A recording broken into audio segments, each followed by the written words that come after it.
Hi there, my name is Gary, aka Black Bull 101, which is on my handle on Twitter, at Black Bull 101.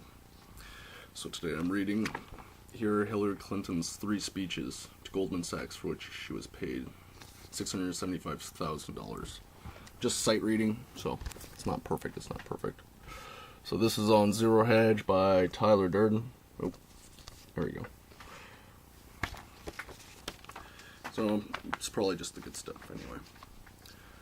So October 15th, 2016. This was also on Drudge Report as well, .com.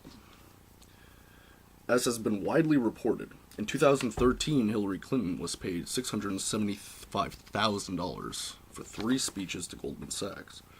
One was delivered on June 4th, 2013. Oh, feel free to read along. I'm sure I'll put the link at the bottom. June 4th, 2013. Oh, this is playing off of what Hillary Clinton is saying about having a private and personal opinion. So let's see what her private opinion is when she's getting paid to talk. So delivered on June 4th, 2013 at the 2013 IBD CEO Annual Conference at the Inn at Palmetto Bluff in South Carolina. A second one took place on October 24th, 2013 at the Goldman Sachs Asset Management Ames Alternative Investment Symposium. And the last one was delivered on October 29th, 2013 at the Goldman Sachs Builders and Innovators Summit. Looks like blank fine. The speech transcripts in their entirety were revealed for the first time in an email from Tony Kark, 2 R's, Research Director at Hillary for America, in an email dated January 23, 2016, and disclosed to the public for the first time ever during today's latest WikiLeaks of Podesta emails. In the email, Kark says, "The 3, I misspoke about 5 earlier, speeches to Goldman are attached with some parts highlighted. Below are some of the more noteworthy quotes. The highlights Kark referred to are the following. In the first excerpt, Hillary Clinton rightfully mocks Dodd-Frank as nothing but a political contrivance, which was created solely for political reasons, as there was also a need to do something for political reasons. To wit, Clinton said with Dodd-Frank there was a need to do something for political reasons. Close quote. Because members of Congress can't sit idly by and do nothing." Let's see if I can do a good Hillary Clinton impersonation. And with political people again, I would say the same thing, you know. There was a lot of complaining about Dodd-Frank, but there was also a need to do something for political reasons. If you were an elected member of Congress, and people in your constituency were losing jobs and shutting businesses, and everybody in the press is saying it's all the fault of Wall Street, you can't sit idly by and do nothing. But what you do is really important. GS2 102413. In the second highlighted excerpt, Tim O'Neill, Global Co-Head of the Investment Management Division, thanks Hillary for her continued involvement in the issues. Inaudible.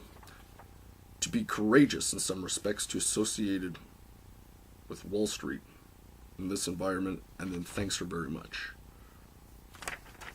Tim O'Neill told Clinton, "We really did appreciate it when she had been courageous in some respects to associated with Wall Street in this environment." I guess to be associated with Wall Street in this environment. Mr. O'Neill's quote. "By the way, we really did appreciate when you were the senator from New York and your continued involvement in the issues." Inaudible. To be courageous in some respects to associated with Wall Street in this environment. Thank you very much, Secretary Clinton.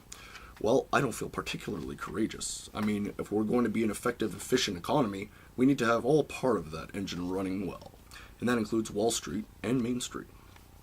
And there's a big disconnect and a lot of confusion right now. So I'm not interested in, turning the clock back or pointing fingers. But I'm interested in trying to figure out how we come together to chart a better way forward.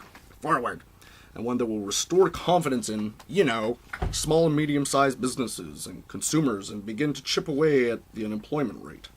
So it's something that if you're a realist, you know that people have a different roles to play in politics. That people have different roles to play in politics, economics, and this is an important role.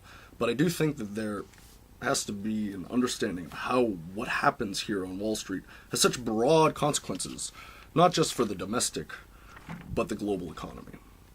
So more thought has to be given to the process and transactions of regulations, so that we don't kill or maim what works, but we concentrate on the most effective way moving forward with the brain power and financial power that exists here. This is Tim O'Neill, Global Co-Head of the Investment Management Division, assuming Goldman Sachs, of course. In the third noted excerpt, Clinton pitches the idea that the best regulation of Wall Street is self-regulation, because the people that know the industry better than anybody are the people who work in the industry. Close quote. Speaking about financial regulations, Clinton said, quote, "The people that know the industry better than anybody are the people who work in the industry. There's nothing magic about regulations. Too much is bad. Too little is bad. How do you get the golden key? How do we figure out what works? And the people that know the industry better than anybody are the people who work in the industry." Close quote. GS2 102413. In a fourth excerpt, Hillary admits that she had great relations and worked so close together, close quote, with Wall Street and has, open quote, "a lot of respect for the work you do and people who do it," close quote. Clinton said, "I represented all of you for 8 years. I had great relations and worked so close together after 9/11 to rebuild downtown. I represented all of you for 8 years. I had great relations and worked so close together after 9/11 to rebuild downtown, and a lot of respect for the work you do and the people who do it. But I do. I think that when we talk about the regulators and the politicians, the economic consequences of bad decisions back in 2008, were devastating. And they had repercussions throughout the world." GS2 102413. Close quote. The fifth and final highlighted excerpt blames banks' unwillingness to do what they need to do, due to the fear of regulations. The same regulations which in the same speech she said should be left to Wall Street. Clinton said, banks are, quote, "Banks are not doing what they need to do because they're scared of regulation. They're scared of the other shoe dropping. I mean, right now, there are so many places in our country where the banks are not doing what they need to do because they're scared of regulations. They're scared of the other shoe dropping." I know I'm repeating a lot of it, I guess. It's in the article, whatever. They're just plain scared. So credit is not flowing the way it needs to restart economic growth. So people are, they're still uncertain. And they're uncertain both because they don't know what might come next in terms of regulations. But they're also uncertain because of changes in the global economy. And we're only beginning to take hold of. GS2 102413. Close quote. Additionally, as flagged by Reuters earlier in the June 4th Goldman Sachs speech, Hillary warned Beijing it would ring China with a missile defense unless it did more to rein in North Korea's missile program, because they could not only do damage to our treaty allies, namely Japan and South Korea, but they could actually reach Hawaii and the West Coast theoretically. And we're going to ring China with missile defense. We're going to put more of our fleet in the area. Clinton told Goldman that the message to China has been, you either control them, or we're going to have to defend against them, according to Reuters. The State Department on Friday declined to comment on alleged leaked documents. When asked whether such a message has been delivered to China, an official said it was not department policy to comment publicly on diplomatic discussions. Although Clinton's reported comments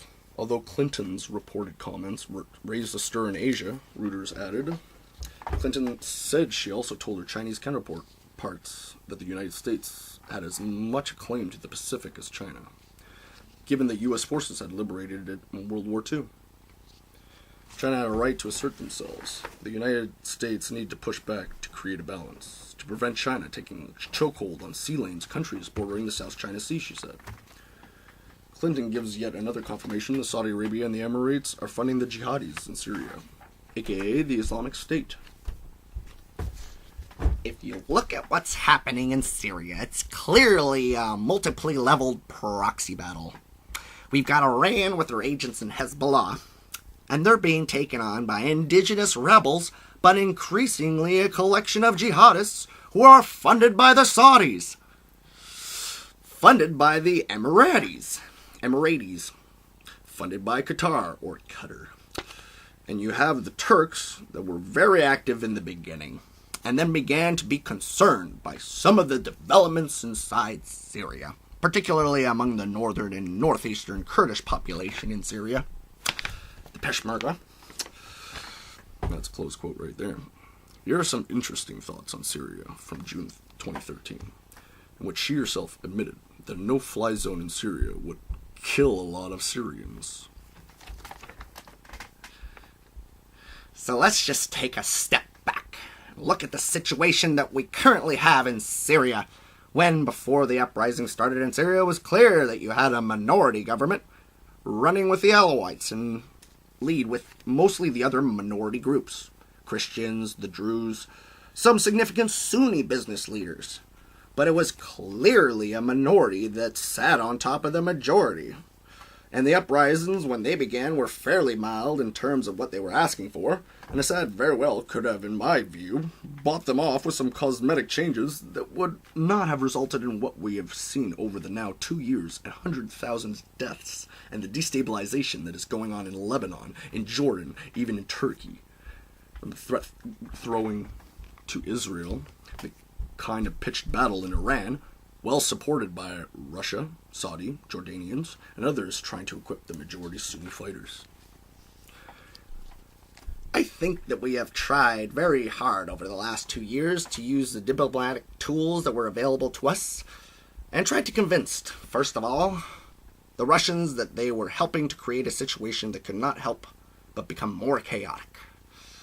Because the longer Assad was able to hold out, and then to move offensively against the rebels, the more likely it was that the rebels would turn into what Assad has called them, terrorists, and well-equipped and bringing in Al-Qaeda and its affiliates. The Russians' view of this is very different. I mean, who conceives Syria as the same way he sees Chechnya? You know?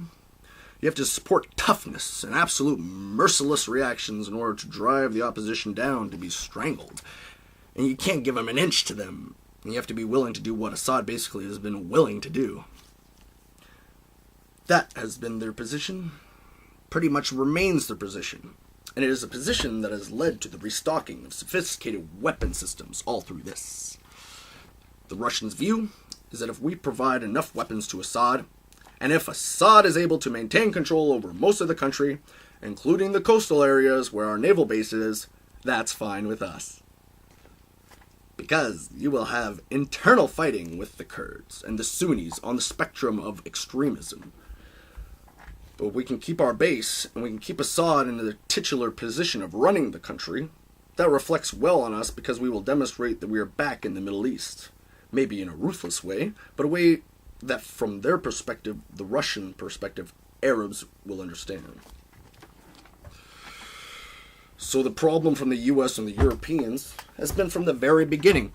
What is it who is it you are going to try to arm? And you probably read in the papers my view that we should try to find some of the groups that were there, that we thought we could build relationships with, and develop some covert connections that might then at least give us some insight into what is going on inside Syria.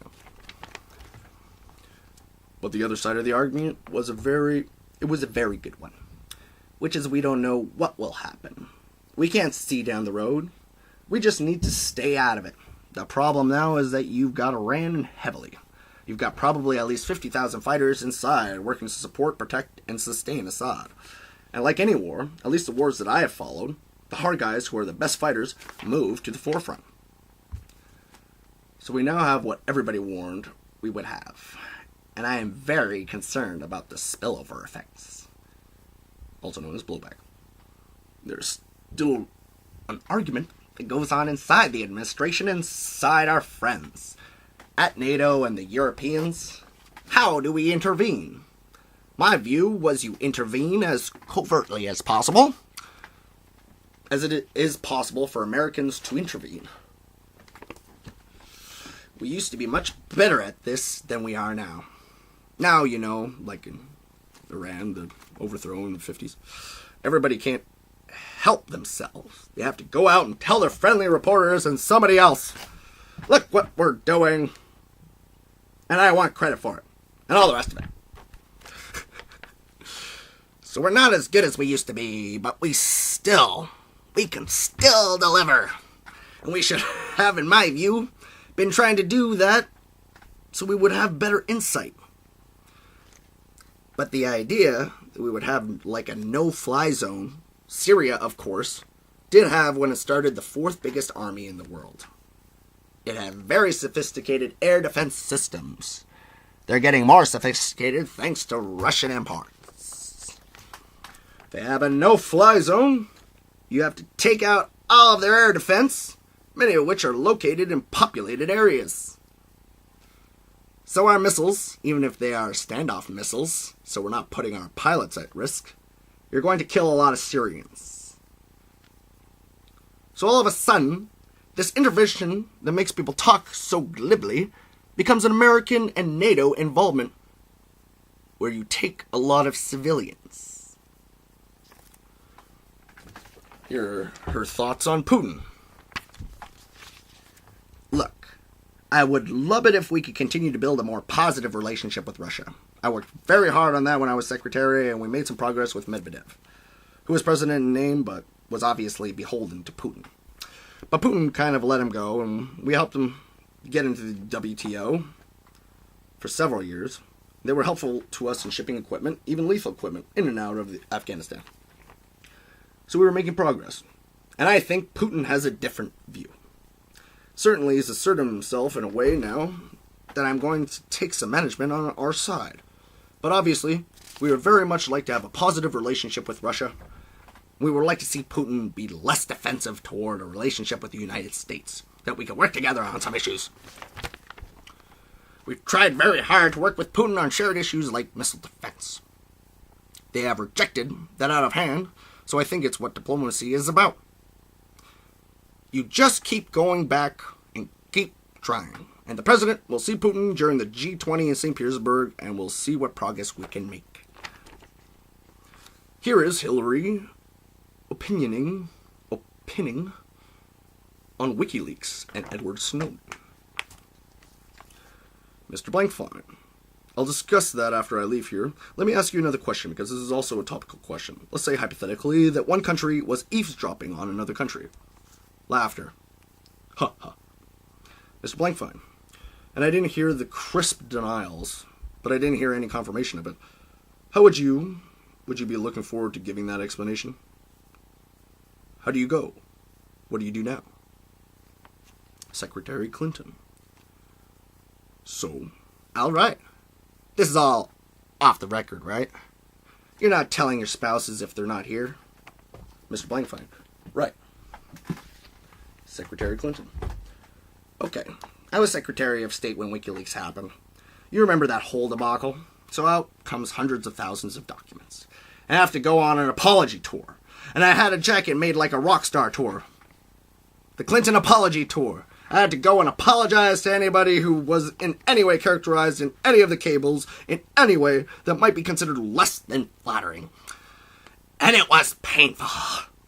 Leaders who shall remain nameless were characterized as vain, egotistical, power-hungry. Mr. Blankfein proved it. Secretary Clinton. Corrupt. And we knew they were. This was not fiction. I had to go and say. You know, our ambassadors, they get carried away. And they want to be all literary people. To all be literary people. They go off on tangents. What can I say? I had grown men cry. I mean, literally. I am a friend of America. And you say these things about me? That's an Italian accent. I mean, literally, I'm a friend of America, and you say these things about me? That's an Italian accent. Have a sense of humor. Mr. Blankfein. And so you said, Silvio. Followed by laughter. I don't really get it. Secretary Clinton. So, fast forward. Here we are. You know, look, I have said, and I will continue to say, we do need to have conversation with and take a hard look at the right balance that we could strike between, you know, privacy and security, because there's no doubt, and I've seen this and understand it, there's no doubt that much of what we've done since 9/11 has kept us safer. That's just a fact. It's also kept our friends and our partners and our allies safer as well.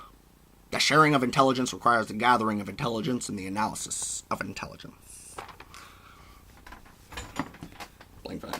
Maybe embedded. You've already given part of the answer, but how serious? How bad was it what Snowden and Assange did? What are the, I mean, Assange, if this were to destroy an innovator conference, we might have had Assange here. I wouldn't be here. But how much did that hurt us? Aside from the embarrassment, clearly some avenues now, some things we relied on, have been closed off for us. I know it was very important to try and get some legislation that would have made it legal to get some more of this metadata.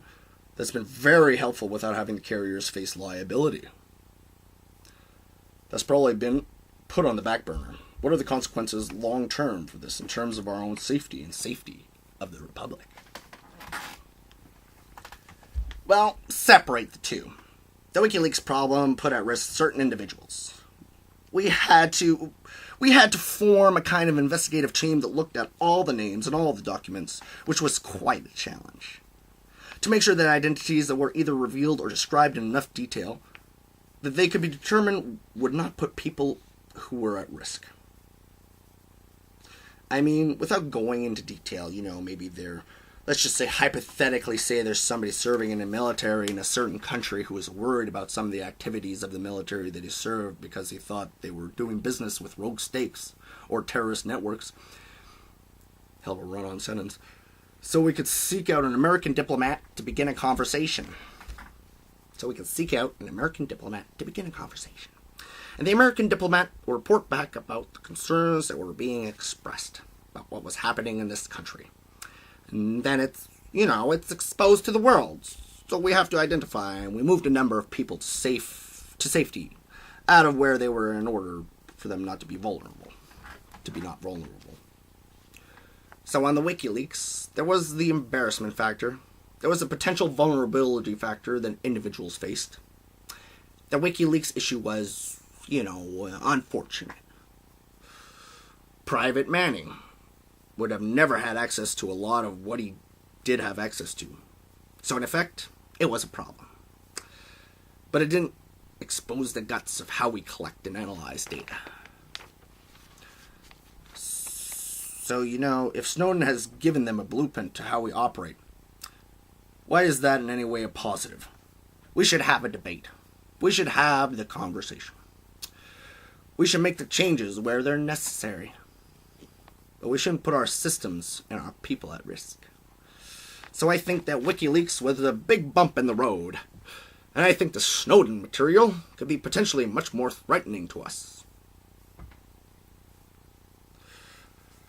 We are currently readying the transcripts for further informative details about what Hillary tells the world's most important commercial bank in private. Then we got some links. Boom! Links, son! Links!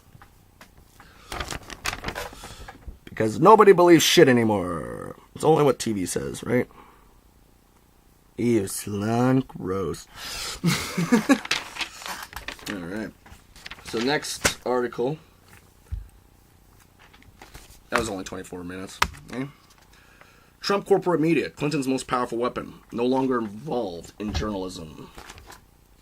Let's see what Trump has to say. Donald Trump. Take a look at what is going on. They have stripped away these towns bare and raided the wealth for themselves and taken our jobs away. Out of our country. Never to do return unless I am elected president. The Clinton regime, center of this power structure, We have seen this firsthand in the WikiLeaks document in which Hillary Clinton meets in secret with international banks to plot the destruction of U.S. sovereignty in order to enrich these global financial powers. Her special interests, friends, and her donors. So true. Honestly, she should be locked up. And likewise, the emails show the Clinton regime is so closely and irrevocably tied to the media organizations that she, listen to this, she is given the questions and answers in advance of her debate performance with Bernie Sanders. Hillary Clinton, New York Times, they definitely do not do that for me, I can tell you that. Quoting Donald Trump as well. The emails show the reporters collaborate and inspire directly with the Clinton campaign on helping her win the election all over. With their control over a government at stake, with trillions of dollars on the line, the Clinton machine is determined to achieve the destruction of our campaign. This has now become a great, great, great movement, the likes of which our country has never seen before. They never see a moment like this in our country before. It's one of the great political phenomenons. The most powerful weapon deployed by the Clintons is the corporate media, the press. Let's be clear on one thing. The corporate media is our country. In our country, is no longer involved in journalism. They are political special interests, no different than any lobbyist or other financial entity with a total political agenda. And the agenda is not for you. It's for themselves. Their agenda is to elect crooked Hillary Clinton at any cost, at any price, no matter how many lives they destroy. For them, it's war. For them, nothing at all is out of bounds. This is a struggle for the survival of our nation, believe me. And then there's links to that video. And I'm proud of InfoWars for finally covering Cathy O'Brien. One of the ones. Okay. Good stuff. Cheers, guys. Vote Trump 2016. Make America great again.